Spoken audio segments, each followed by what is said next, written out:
You've hit play on the Screen Companion, where we'll help you pick something for movie night.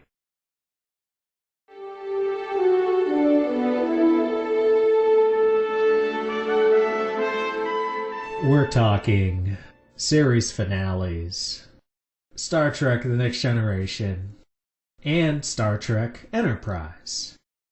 Let us start with the one that is nearer and dearer to John's heart, the 177th and 178th episodes of Next Gen, titled All Good Things, Parts 1 and 2, starts with Captain Picard having a fit and cock-blocking Worf by needing Counselor Troy's help to untangle an unsettling series of past and future delusions.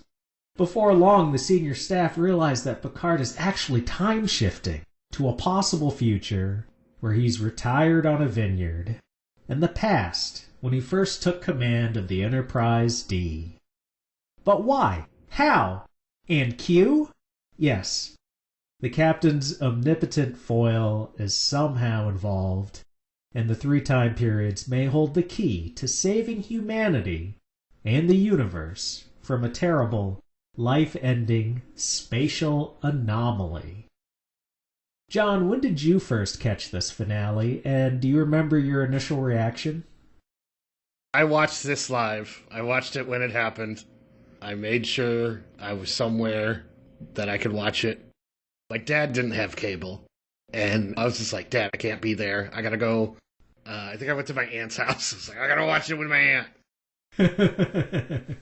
I think I was excited because I think I knew that they were going to start getting their movies now when this first came out.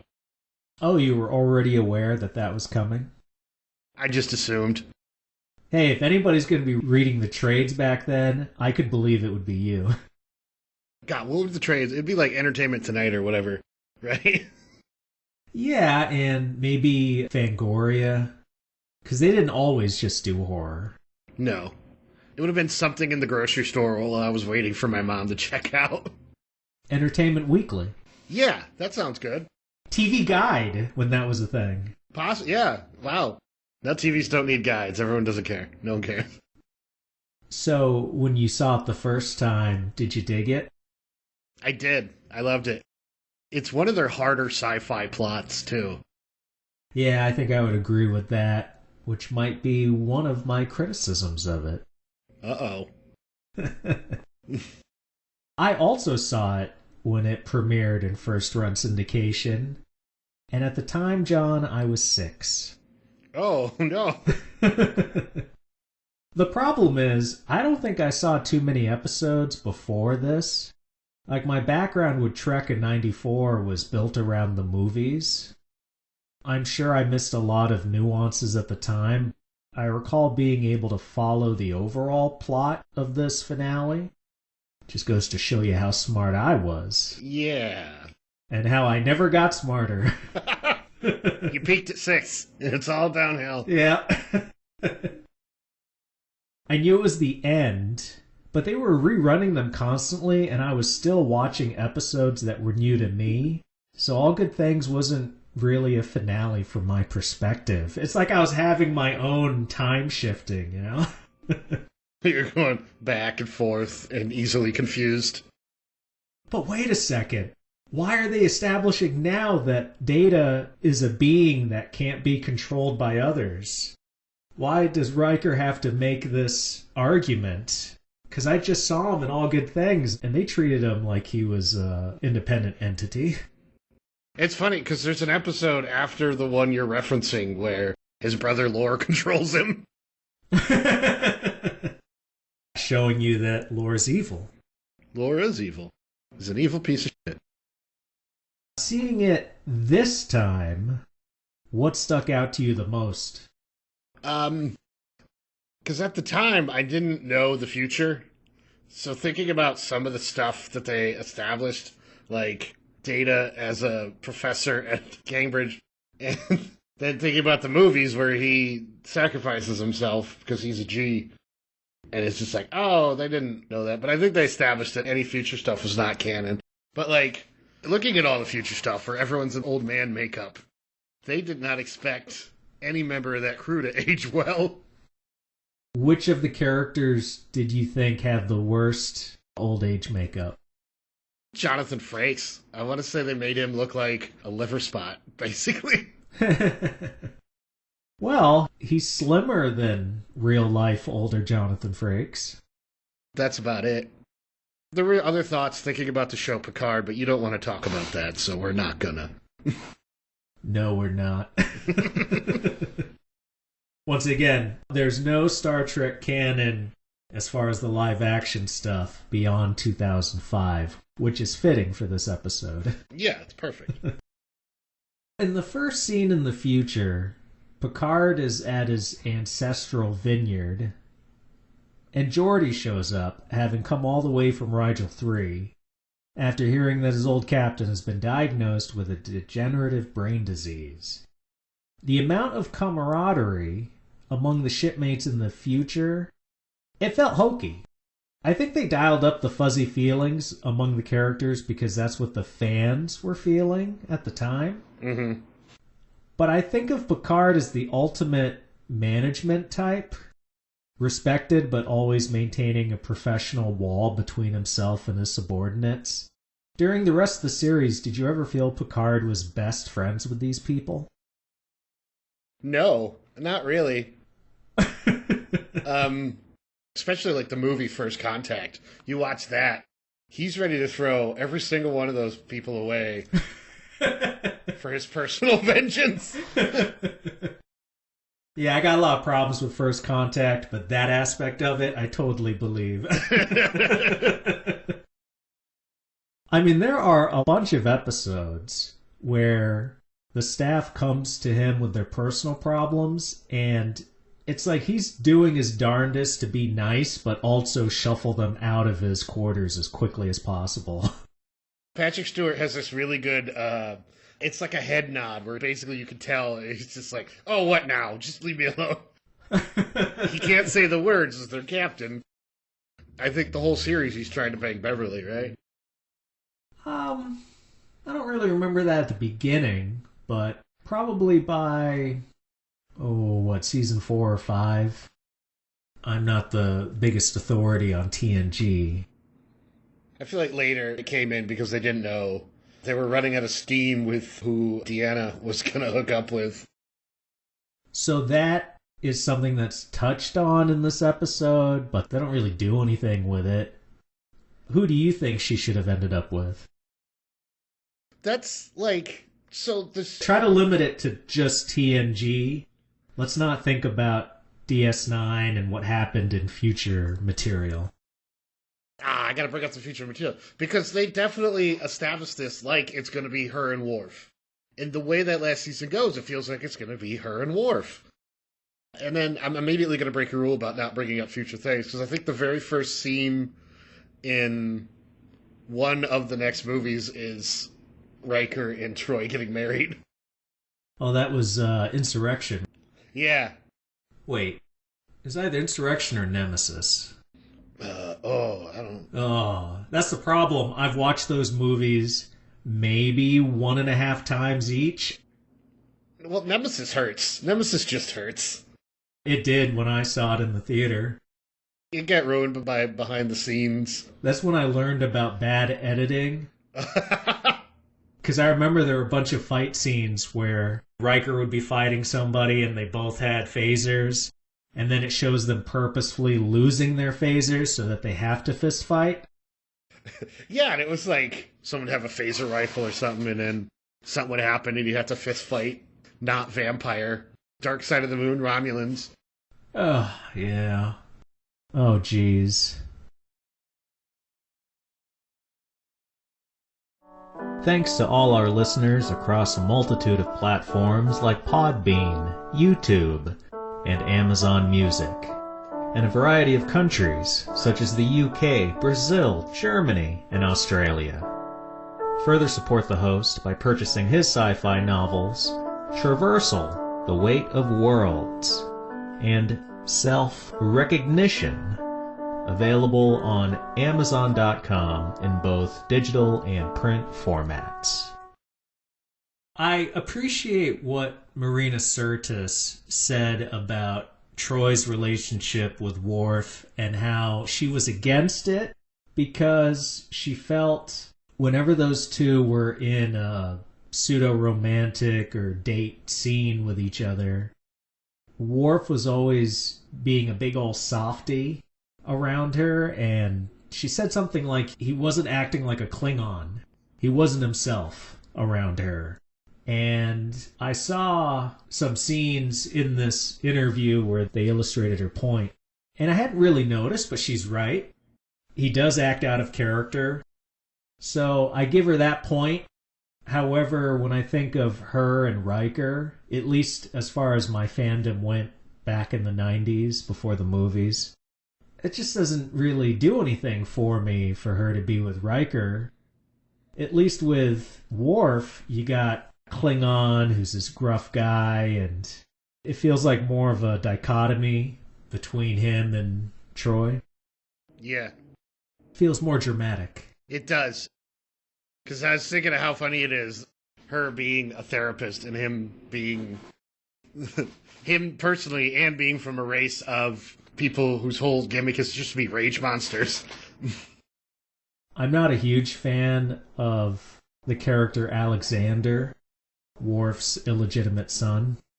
But there are some fun moments where Worf can't conceive of his son lying to him. This 6 or 10-year-old kid lying to him when Worf says, "Okay, now that I've explained to you why what you did is wrong and you should not lie, going forward you will never lie to me again, yes?"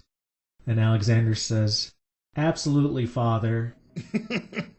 And then he lies right to his face again, and then Worf goes to Troy, and Troy says, "Worf, I think he lied to you." He couldn't have. We swore a blood oath. We cut our hands and shook. Those scenes are just comedy gold. Oh, yeah, because he's a kid, and it's funny how little... Because Worf was adopted by humans himself, wasn't he? Yeah. So it's just like, you gotta know, you were definitely around other human children. You've seen this. It's like his genetic memory is too strong. So yeah, they don't go all in on that, figuring out if she's gonna be with Worf or with Riker in this finale. So that feels a little cheap. And another thing was how Picard is the focal point of this finale. Everyone else gets a moment or two, but it's Patrick Stewart's show. And something like Tapestry is fine, but as the series ender, did it bother you that it wasn't a more team-focused narrative? It didn't until you just brought it up right now. Like, when I think of the original series, that is Kirk's show. You could have an episode where Kirk is the only guy on screen out of the regulars, and I can buy it because he's such a strong presence. Whereas I always thought of TNG as much more about teamwork, and Picard is just one of the cogs in this greater machine. That's true. I think that's just the plot. The plot of the episode having to be the plot. It being a time travel thing, and him knowing how to do everything because it's already happening in the future. That's... the way it was written, it was definitely written as the Picard show. But you're right, it is supposed to be a team dynamic.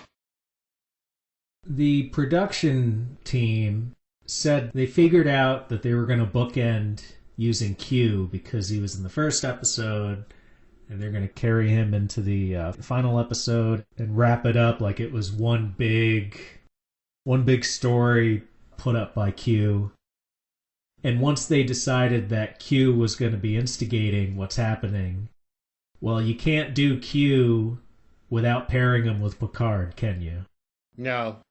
Those are your two Shakespeare guys. You gotta have them together just shouting dramatic speeches at each other. They're the perfect odd couple on the show. They really are. And what do you think of Q in this finale? In a vacuum, it's a perfect character arc. he nudges him in the right direction and allows him to do the time travel stuff so he can save humanity, whereas Episode 1 Q was ready to destroy them all. True, but by the time of Tapestry, and before I delve into that connection, let me ask you, do you think Tapestry was just in Picard's head, or do you think Q was actually there? Q's ego is too big to let any encounters about him not be about him. He was definitely there. Okay, yeah, so I believe the same thing. I think Q was there. So if he was real in that episode, then it almost feels like a rehash, because by Tapestry, he was not 100% on Picard's side. He was still causing him trouble. I think by that point, you could see that he did have some kind of affection or obsession with Picard. Humans definitely grew on Q. Data makes the pet joke. You're a puppy, Picard. You're Q's little puppy.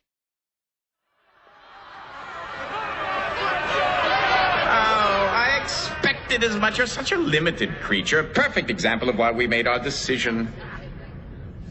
The trial never ended, Captain. We never reached a verdict. But now we have. You're guilty. Guilty of what? Of being inferior. 7 years ago, I said we'd be watching you, and we have been. Hoping that your ape-like race would demonstrate some growth, give some indication that your minds had room for expansion. But what have we seen instead? You worrying. We've journeyed to countless new worlds. We've contacted new species. We have expanded our understanding of the universe. In your own paltry, limited way, you have no idea how far you still have to go. But instead of using the last 7 years to change and to grow, you have squandered them. We are what we are, and we're doing the best we can. It is not for you to set the standards by which we should be judged. Oh, but it is. And we have. Time may be eternal, Captain, but our patience is not. It's time to put an end to your trek through the stars. Make room for other more worthy species. You're going to deny us travel through space? You obtuse piece of flotsam. You are to be denied existence. Humanity's fate has been sealed. You will be destroyed.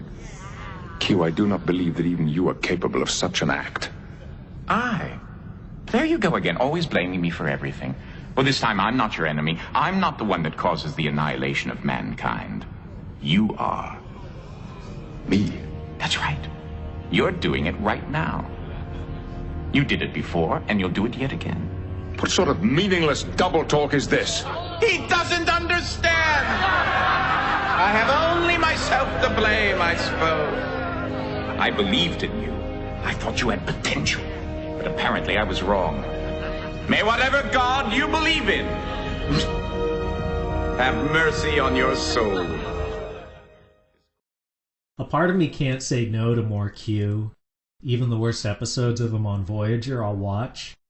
However, there's the writer part of my brain that believes it's lazy to put him in the finale, because any problems with the science, even contriving how Picard would be shooting between 3 different periods of his life like that, it all gets hand-waved by saying, Q did it.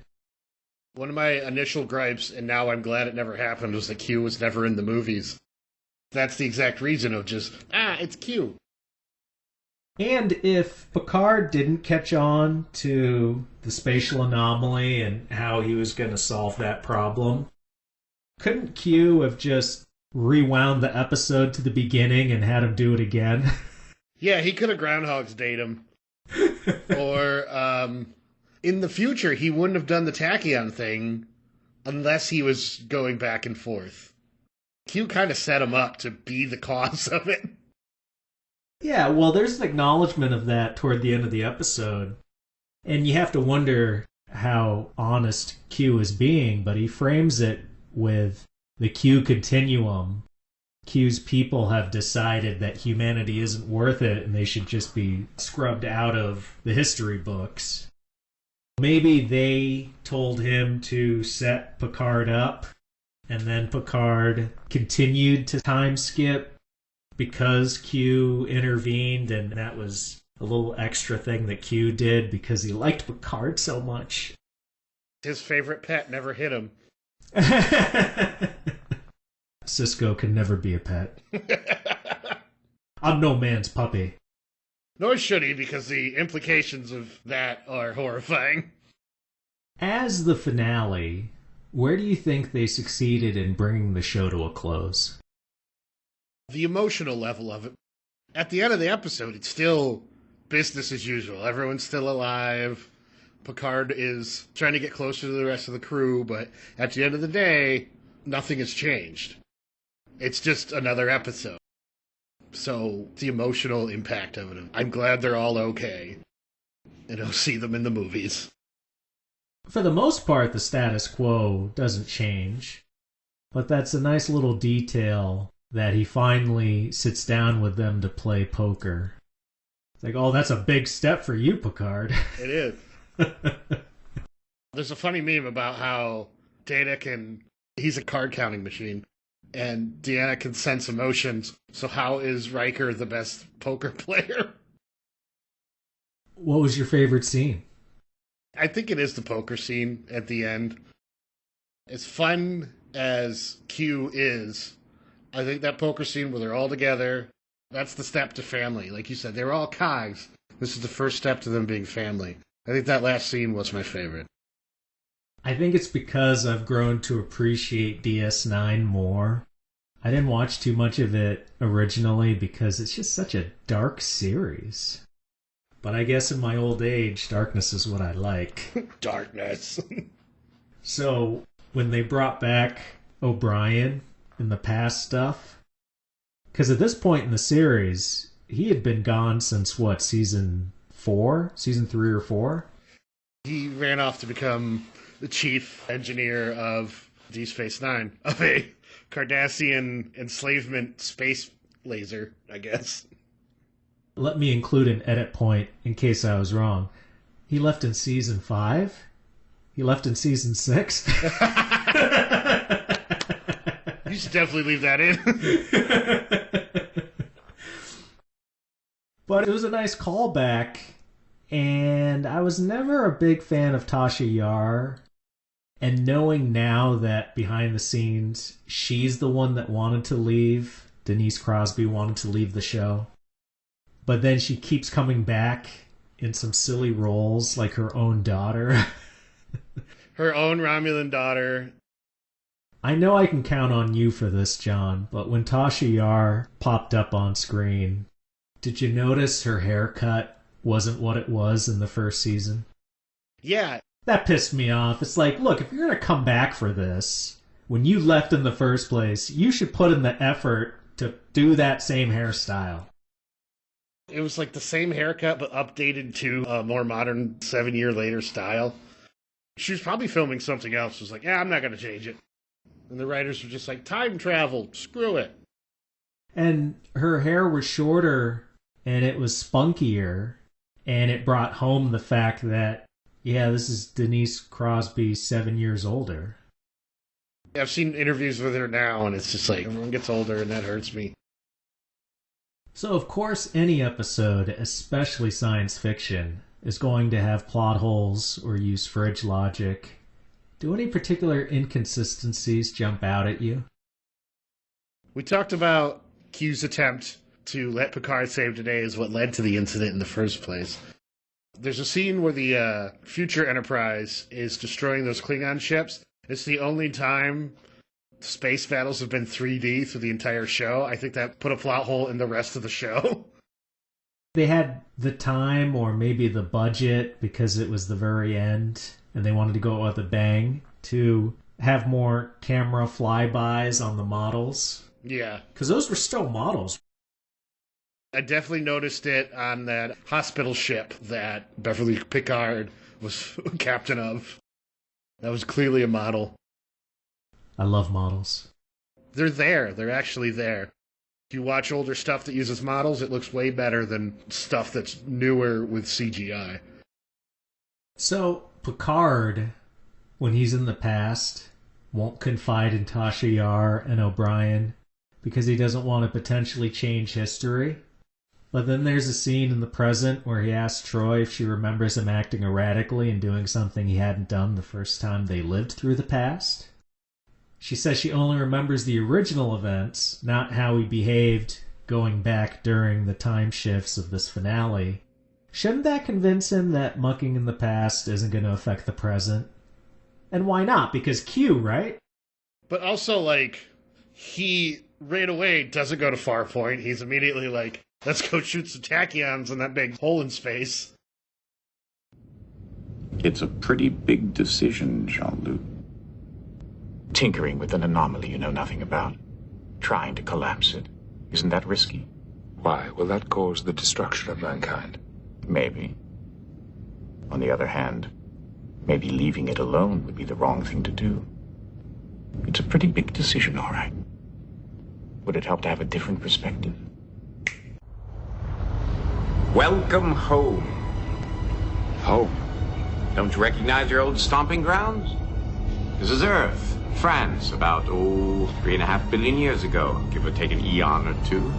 It smells awful, doesn't it? All that sulfur and volcanic ash. Really must speak to the maid. Q, is there any point to all this? Look, So the anomaly is here too. At Earth. at this point in history, the anomaly fills your entire quadrant of the galaxy. Further back in time, the larger the anomaly. Come here.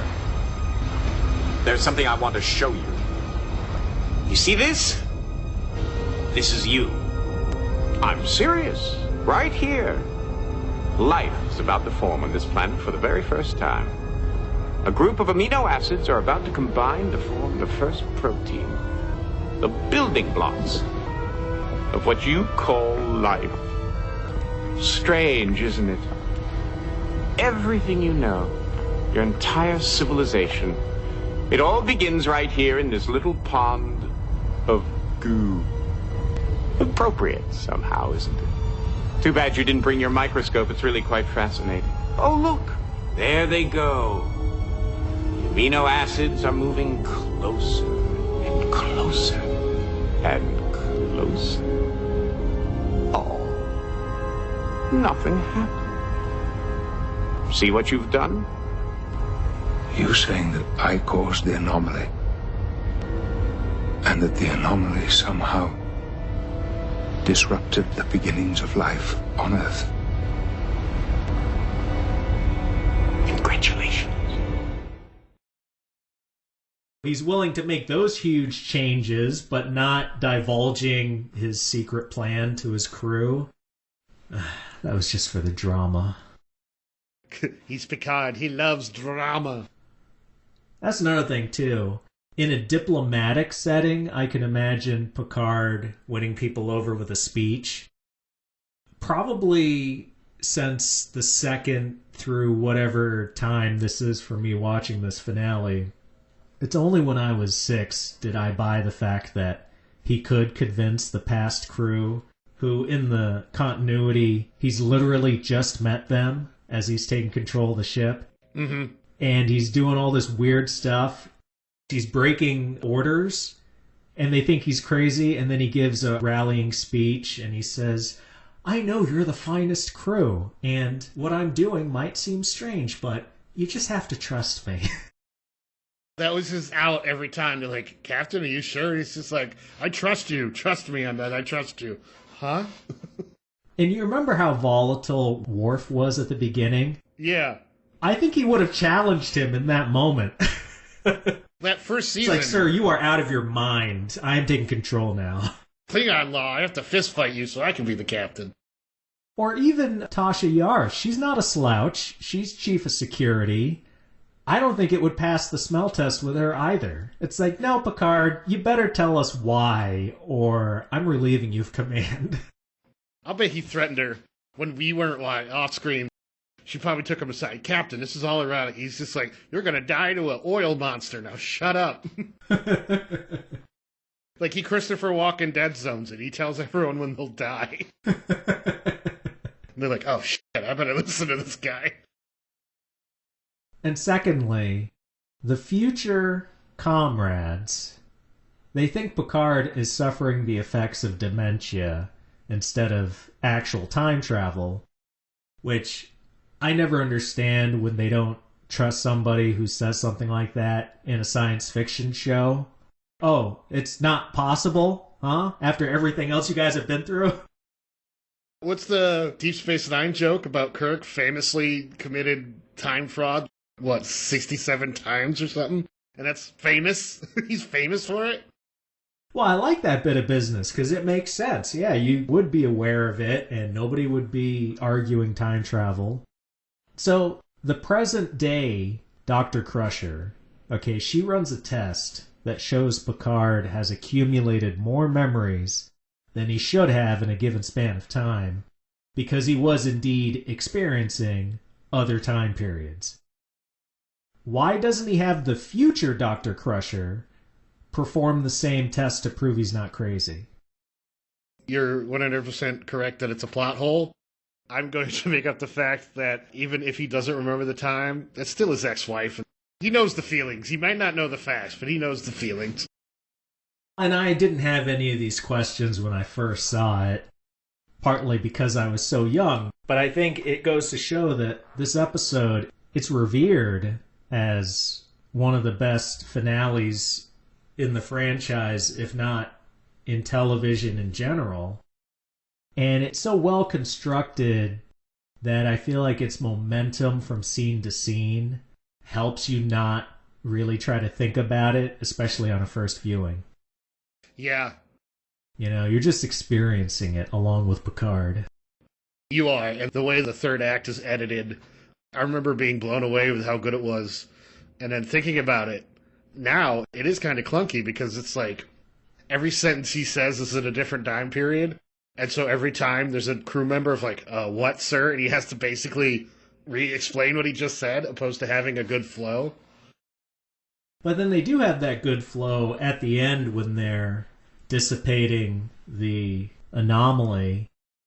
Picard will say one thing, and it might be future Picard, but then past Data responds. And by that point, it's like it was building up to the editing being that smoothness you're talking about. Where they were casually watching themselves die. And isn't that the ultimate teamwork that's espoused in this series? 3 different sets of you working together. Yeah. Without saying a word, hey, on board, to be like, all right, let's go blow ourselves up in this time hole. Let's say they're doing a 4K release of the series, and suddenly they find a better cut of this episode that was hidden in the Paramount vaults for decades. What would you want to see in that unearthed version? Oh, that's a good question. More of the other crew, for sure. Scenes from the past of them being like, I don't know if I trust this captain. Scenes from the present of them being like, I trust this captain. And scenes of the future of them being like, he's gone crazy. But we did get that. Well, but without Picard in the room. Oh. Yeah, because like you said, this was an all Picard episode. I'm not complaining, but you're right. More of the other crew would have been better. I want the other characters to get a moment to interact with the past and the future. I want Worf to discuss his budding relationship with Troy, to the older, embittered Worf, or Riker getting a moment with past Tasha Yar. Maybe he carries guilt over her death being on that away mission. Oh yeah, that'd be very good. How about Data sees both past and future Data, and he realizes he has come far in his search for humanity, and it's all a matter of perspective instead of obsessing over a textbook definition? Huh? Or they're just appalled by his gray streak in his hair. Future Data, he smiles more, he acts a little more human. How much of that do you think is him expanding his program, and how much of it do you think is him acting? Like that one episode where he tap dances with Crusher. He gives the outward appearance that he's smiling more or being more jovial, but really it's still a cold, calculating robot. I feel like the implication is that he has achieved emotion, because he's using contractions and stuff too. Every time before that, it's been a plot hole, but I don't think it's a plot hole here. Earlier in the season, they deal with a bunch of issues with him getting emotion chips from lore, having it activated, and he can't quite control himself. The very next movie, which wasn't written yet, but he does have his emotion chip activated. So I think the insinuation was that he's got his emotions, and he's being mean to an old lady at Oxford. I would have loved to see that as a sitcom. It was real. I was there, back on board the Enterprise. How'd you like your tea? Tea? Earl Grey, hot. Of course it's hot. What do you want in it? Nothing. Oh, Data. I must say, this is a fine place you have here. You certainly treat professors very well at Cambridge. Holding the Lucasian chair does have its perquisites. This house originally belonged to Sir Isaac Newton when he held the position. It's become the traditional residence. Here you go. Thank you. If you're really his friend, you'll get him to take that grey out of his hair. Jessel, Looks like a bloody skunk. she can be frightfully trying at times, but she does make me laugh. Data, what is it with the hair anyway? I found that a touch of gray adds an air of distinction. You said this is Earl Grey. I'd swear that it was Darjeeling. But to tie it into our next topic, as far as some alternate version of this two-parter, how about time-traveling Picard runs into Dr. Sam Beckett, quantum leaping between bodies, and it's him, not Q, that enlists Picard in saving Earth? That's too crossover-y. Plus, he's going to be confused the whole time as to why Sam Beckett looks like Admiral Archer. If we just think about it being 1994, Quantum Leap had happened, but not Enterprise. That's true, but... Retroactively, it would explode fans' minds. Yeah, retroactively it would have. I feel like we're going to talk about that soon. In the meantime, alright, what if Q starts him over from the first episode again? You're supposed to just rewatch the show, thinking that Picard's in a loop. Oh. I think for a segment of the audience that just loves Q, that would probably be the greatest finale. But considering that I'm not that into Q, I'd rather not. It's too quippy. It is. For the next generation. Is that a pun? Quippy? Not on purpose. I love Q, but his episode should definitely be in a vacuum, even if one of them isn't and has huge implications for the whole show. Well, you ruined my segue, but... Oh. Our second Star Trek finale, the two-parter Demons and Terra Prime, presents the NX-01 Enterprise crew with one last hurdle to the formation of a multi-species cooperative called the Federation, a moon-based xenophobic terror group intent on driving out all aliens from our solar system. Part of their scheme to inflame the masses against Starfleet and the possible coalition of planets, the terrorists used DNA from Chief Engineer Trip Tucker and second-in-command T'Pol to create a human-Vulcan hybrid baby girl. So your love for Enterprise isn't in my league, John, so I'm really curious to hear if you think the finale works on a basic sci-fi audience enjoyment level. Yes, I do. I think it works on what sci-fi was meant to be level and what I think Roddenberry wanted to use Star Trek for. Wow, I didn't think you would give it such accolades. So you're saying that even from a Star Trek fan perspective, you felt this finale worked? Yes. It used science fiction to say something about modern society, about our current society. It applied at the time, and unfortunately, it applies even more now.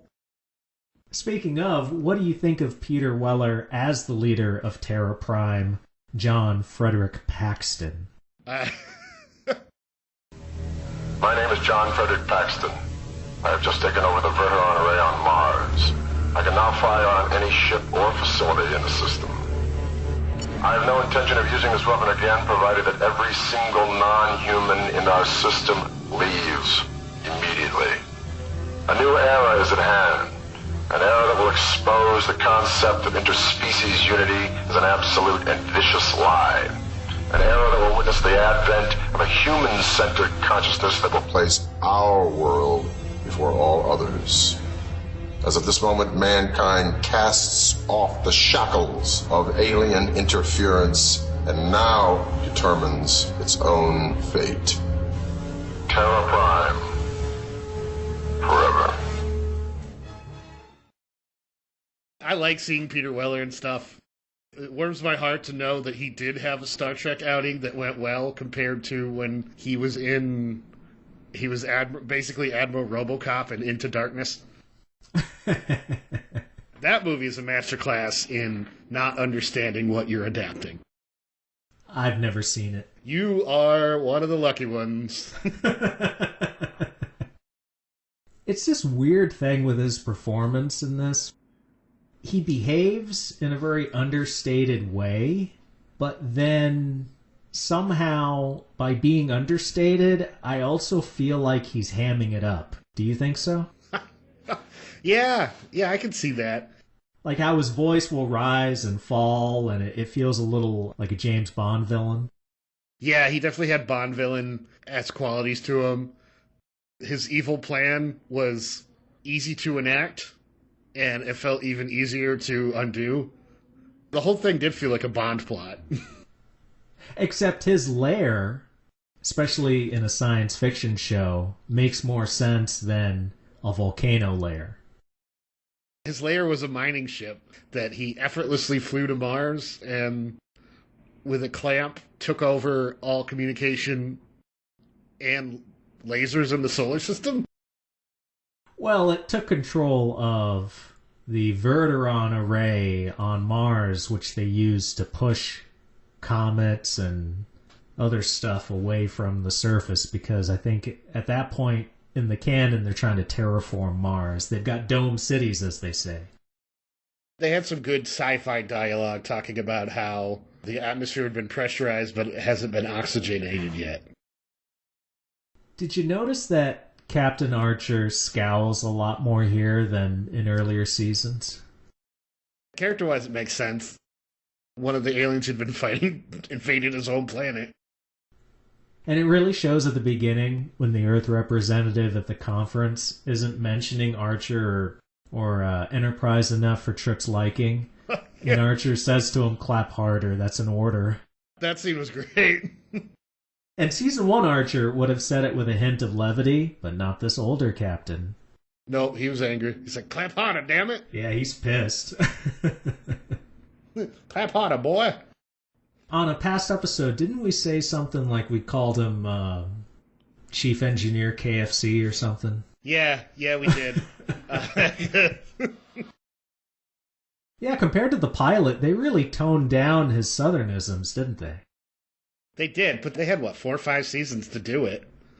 Yeah, but it took a while. I want to say it took 2 seasons. When you're hanging out with a Vulcan, you tend to lose that stuff. I mean, not everyone's Kirk who can just, get more intense hanging out with a Vulcan. What about Terra Prime's desire to have humans drive their own spaceward expansion, independent of other species, along with some of their talking points? Did any of that stand out to you? I can get how they think like that, but it also doesn't make sense, because look at how big not just the world, look how big the galaxy is. You can't just... It's Wild West thinking. You're going into this place where people already live and seem to think that you need to be left alone. I like that they weren't just out for blood, and while Paxton says he never expected them to meet his demands before he was going to fire his laser. Do not be deceived. This is no ordinary innocent child. This is an alien-human hybrid, living proof of what will happen if we allow ourselves to be submerged in an interstellar coalition. Our genetic heritage, the entire... I want that transmission blocked. We're trying. We can't break through the signal. And find some way to contact Enterprise. I want to speak to Archer. Is dedicated to the protection of life and all of its diversity. So for the next 24 hours, we guarantee safe passage to all aliens leaving our solar system. So long as non-humans keep to their Scan own Paxton's ship for Vulcan bioscience. Get a transporter lock on the baby into T'Pol. But of any alien, if one single alien remains after the deadline, Terra Prime will defend the sovereignty of every single human being. And we will begin by destroying the institution whose blind arrogance and moral cowardice have put us all at risk. Starfleet Command. We do not seek war, but if the aliens do not leave and force us to fight, I make this solemn promise to all of the sons and daughters of Earth, our future will be secure because humanity will prevail. He's targeted us with the array. Apparently they don't like being scanned. Get us out of here.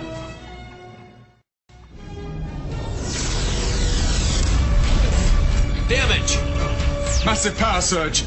We've lost half our relays. That beam was only 2% of the array's total output. He could have vaporized us. We'll consider ourselves warned. Set a course to Earth.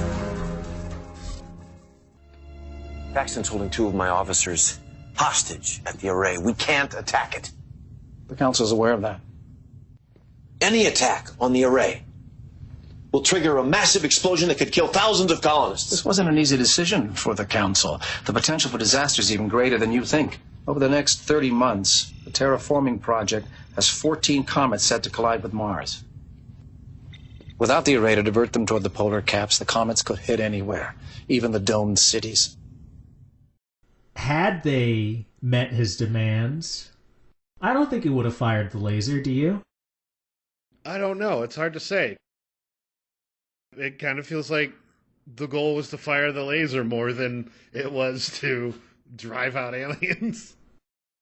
But there's also that scene where he wants, by this point, he's captured Trip. Oh, yeah. And he wants him to work on the laser beam. The freaking laser beam from space. He says he wants to just take out Starfleet headquarters in San Francisco, John. Huh? Oh, how dare he. Yeah, but he still hit the bay. That was probably the last of the humpback whale was chilling there. That's when he got lasered. Oh, yeah. I want to see that in the book adaptation where it connects it to Star Trek 4. The last humpback whale sending out alien signals and he gets hit by a space laser from Mars. Oh my god, no, wait. John, that makes perfect sense, because don't they establish that whales are aliens to Earth? Yeah. So that totally fits with Paxton's ideology.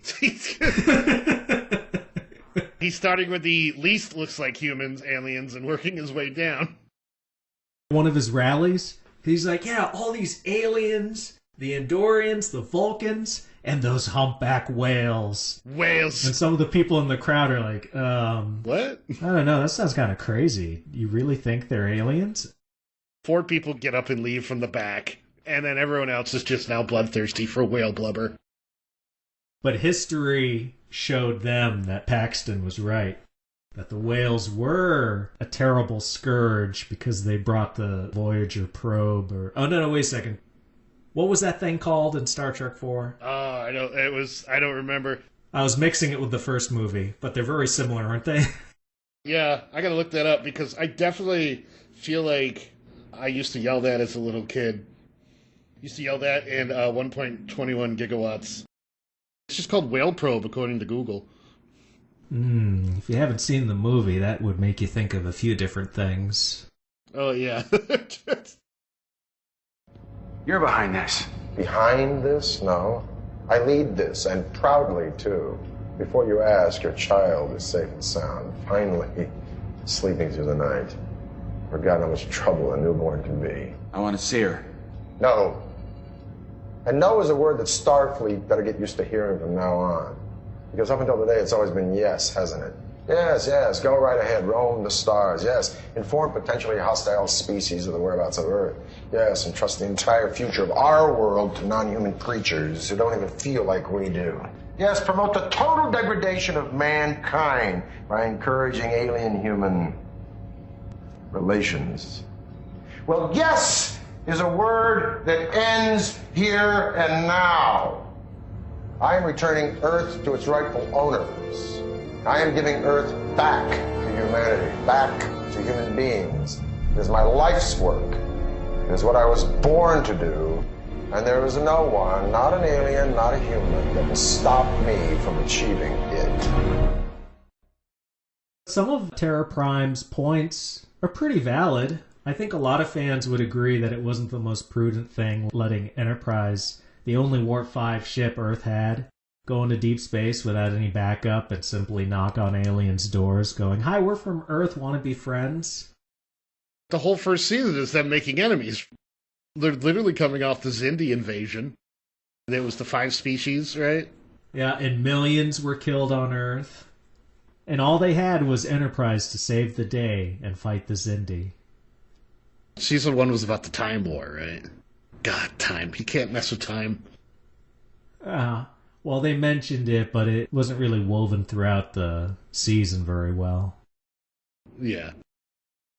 Sending them to stop the Xindi when they know the Xindi want to blow up Earth, that's like deploying a single battleship into the Pacific during World War II. It's like, well, good luck. I hope you guys succeed or else we're through. But somehow it worked. This finale illustrates the differences between the shows Enterprise and The Next Generation and why I love the former the most. You have the TNG cast, who are tools to serve the plot, but Archer's crew are involved in a very personal story. You got Tucker and T'Pol facing their strained relationship in light of discovering they have a child together. Archer being the celebrity face of Starfleet by this point in the canon, and his desire to see the Federation get off the ground. Even Mayweather, the helmsman, an incredibly underserved character in the series, has a subplot with a reporter who is an old flame and may be a spy working for the terrorists. You can't interchange the characters in those subplots. All good things. Picard could have visited Riker, and then the pair of them could have gone to Data, or instead of Crusher, it could have been Geordi in command of the ship that takes them to the anomaly. But here the armory officer, Reed, he's having a meeting with a covert agent because it was set up earlier that Reed had been a spy previously. These details that aren't only callbacks but are important to the plot. As much as I like seeing future Data with that white in his hair, it's got no bearing on the problem they need to solve. It kind of brought up, I think, the crux of the show in TNG was that they always, as long as we have Data, we'll be fine. How many TNG episodes where they found another dead starship from the Federation, and they only get out of it because they have Data? Data gets slotted into the usual way.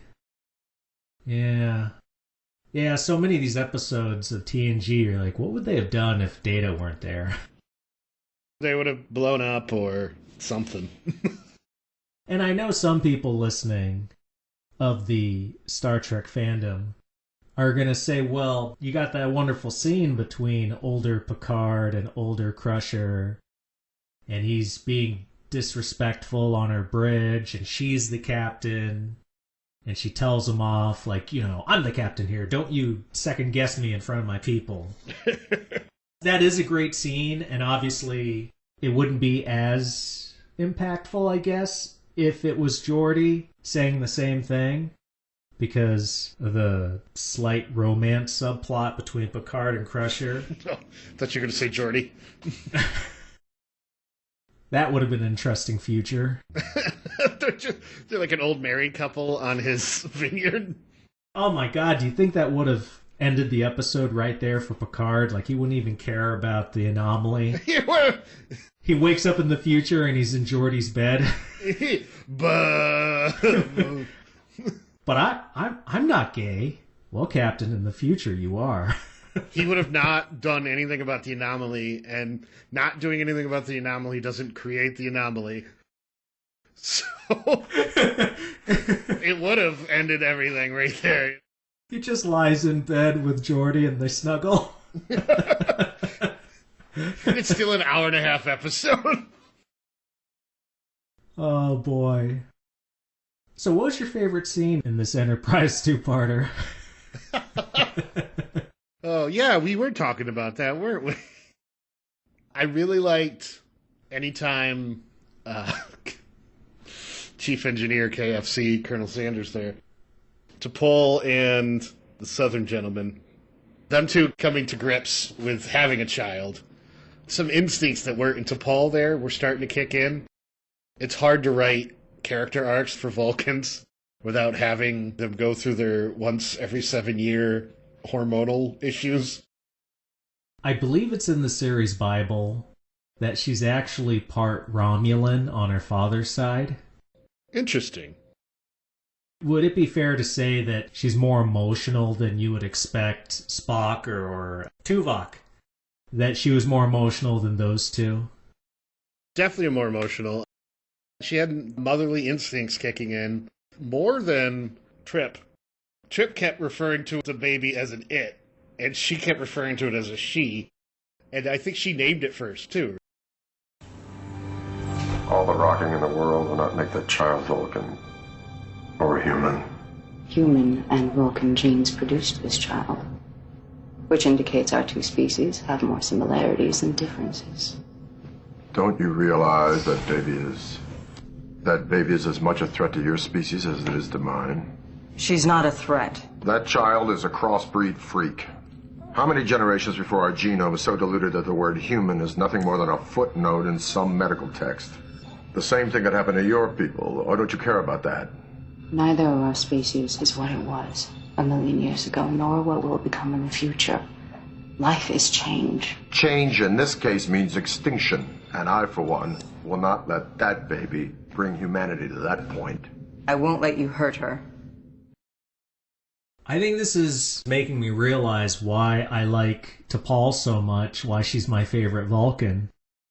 It's because the other characters, they're better at controlling their emotions.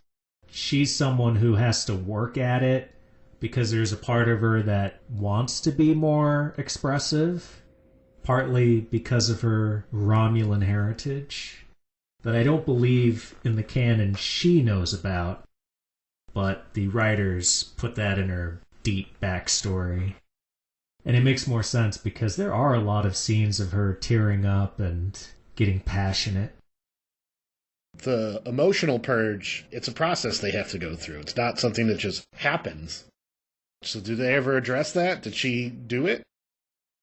I don't think she did. Do they establish that Tuvok... Did he perform the, I believe they called it the Kolinar, that Spock did in the movie? I don't recall. I don't see why they wouldn't. But at the same time, he was a really good spy, which meant lying constantly. I don't know, he might not have.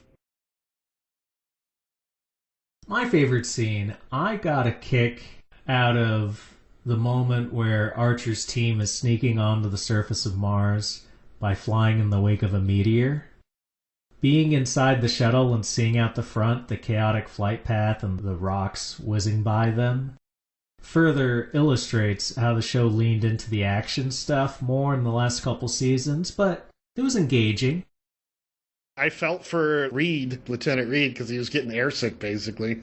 And they're like, it's another half hour of this. It's like, oh, I've been there on a flight. That sucks. I like the joke moments in this episode. That's a great one when Dr. Phlox is worried about him during the trip. And Reed says, I already took a maximum dose. And he says, no, I got this for you. And he just hands him that airplane sick bag. The vomit bag. Then there's a subtle scene later where he's handing it back to him. Yeah. And it's clearly full. Were there any plot holes that bothered you? Yeah, there were. When Peter Weller's character kept complaining about the Vulcan hybrid and how it's going to destroy human society, and it's just like, you made it. You're the one who made it. What are you doing? It really shares that with All Good Things, doesn't it? Yeah. You caused the problem. You are the cause of the problem. Do not complain that there's a problem. You have another one? No, because I kept getting hung up on that one. I kept yelling at Peter Weller through my TV like an old man. It is great to make him a hypocrite, because it just makes you hate him even more. It definitely worked. I hated him. And when he's taking alien gene therapy for some disease. Yeah. Because they're supposed to be pure-blooded humans. He's living off technology that they got from other species. Because with the exception of warp, all the spaceship technology is Vulcan, right? Yeah. And by this point in the series, gleaned from other species. My plot hole for you, I think this is directly attributable to the meager budget they were sporting in the last year of the show. But it bugs me that terrorists have a super weapon pointed at Earth, yet we never see any other group besides Archer and his people. No soldiers, no space cops cordoning off Mars. I have to wonder what they would have done had the Enterprise not been in orbit for the conference. That's a good point. Where is everybody? They don't have any fail-safes on these things? You said it was meant for asteroids, but everything has a fail-safe. Actual scientists build things with fail-safes. It was probably like they were writing scenes that included other Starfleet vessels, and then they looked at the producer and he said, no, that's going to cost too much money, cut that out. Like, what if a fleet came? Nope. It's too late to build another model. They're going to send a regiment of Martians to deal with it, like it's the Expanse. No. Nope. No. That's too many people we got to cast. And we got to make outfits for them. No, cut that out. Can't do that. So, they call you in to shoot new scenes using AI actors and sets. What would you do to make the finale better? Generically, right off the bat, everything we just said. I would have more... Because I think they only had, like, one worried alien. There was, like, an Andorian there, but he didn't seem worried. He was on something else entirely. So I'd definitely have more worried aliens. Maybe a Vulcan or two repeating the sentiment of how their species shouldn't mix. The whole show, the only people upset about the hybrid baby are the people who made the hybrid baby. So maybe some other people upset about that baby. They do mention that there are protests outside of these alien embassies. Might be nice to see that, not hear it. Exactly. They didn't really show any important political issue, political allies upset. It didn't threaten any important political alliance that we as Star Trek fans understand. Now, I don't want to look too much into this detail because then it would unsettle me as to possible motive from the writers. On this rewatch, I couldn't help but notice that Paxton's followers are all the downtrodden equivalent of didn't get a GED. I wish that they had shown more academics or people in higher classes following Paxton as well. I don't want to put it in a modern context. Fuck it, I do. Richer people looking to financially benefit from this. Because bad ideas aren't solely the provenance of lower class people. It's definitely shitting on the lower class. Yeah, there's definitely people with money who are that stupid too. If I could use AI actors and sets, what I would do is, I don't like how they beat Paxton with phase pistols and by infiltrating the terrorist base. I can't tell you the exact roadmap, but I wish Archer could have convinced Paxton to take his finger off the button using words instead of fists. If Star Trek is supposed to inspire, what would have been better than a fanatic getting brought to his senses? And that's what Star Trek's supposed to be. At the end of the day, it should be a philosophy debate. But then it's also like, would that have felt too artificial? Because how often in real life do these zealots change their mind ever? They don't. They're always high on their own supply. But that would have really shown humanity had crossed the bridge on the path toward the utopia that they showed by Kirk's time, if they could have convinced Paxton to step down. That would have been a more Star Trek ending than I've defeated you in a fist fight, and I don't have to listen to your ideals. Before we sign off, I want to advise anyone thinking of watching Enterprise or are in progress as they're listening to this. For the love of Spock, don't watch what is technically the final episode called These Are the Voyages. One of the worst last episodes in TV history. A lot of fans consider this two-parter right before it to be the actual finale, and I take that stance as well. Consider yourselves warned. Yeah, I was going to ask if you were going to address that elephant in the room. Address that say-lot in the room? Yeah, okay, whatever you... Are you enough of a geek to know that reference? As long as you don't make me explain it, yes. Totally. No, I don't think I get it. Elaborate. This isn't the first time they mentioned them. I think it was in the animated series from the 70s. But they also mention them in Enterprise. Say-lots are those bear-like creatures on Vulcan. Oh, okay. Yeah, no, I don't. Yeah, I didn't get that reference. I'll admit that. I would not lie. It's better that you didn't get it. I actually feel worse now. Good. Yes, it is possible to know too much about this stuff. Rick Berman wrote the very last episode, right? And then the regular series writers did the Demon/Terra Prime. What a dope. When they said, oh, this is a love letter to the fans. This is a Valentine to the fans. Valentine. No. It was a weird tease because we don't even get to see Riker. I won't describe how disgusted I was because perhaps we'll do an episode about some of the worst series finales. Oh. I can't think of one that would beat this. I don't know. Because this one was really, really bad. Did you see it when it was first on? No, I didn't. I saw random episodes. I know all of the plot of Season 3. I know the Xindi and everything they were doing. But I don't recall anything from Season 4. Well, lucky you, because I got my heart broken. Oh, no. And even worse, when I found out later that had there been a Season 5, they would have done the Earth-Romulan War. Oh, that would have been so cool.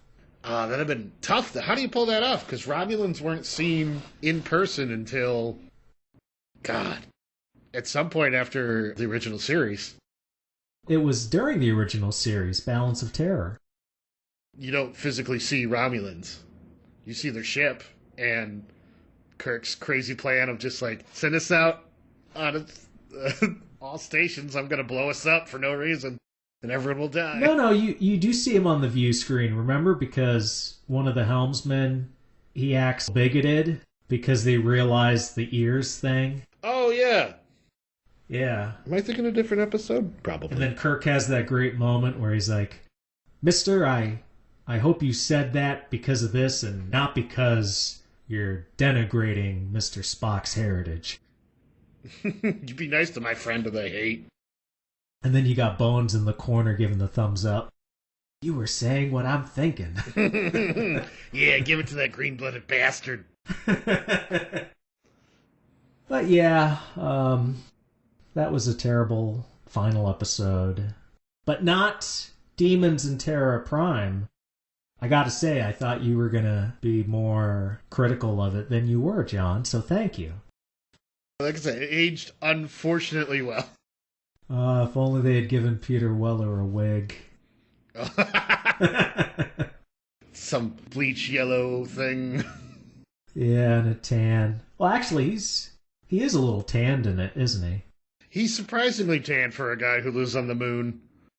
He's like the only filthy rich one in this movement, so he's probably got a tanning bed. That's fair. He's probably got a skylight, because if they're on the light side of the moon... Oh, yeah.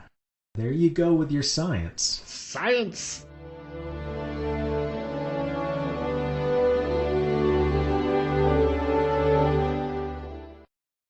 You've reached the end of this episode of The Screen Companion. Thank you for listening.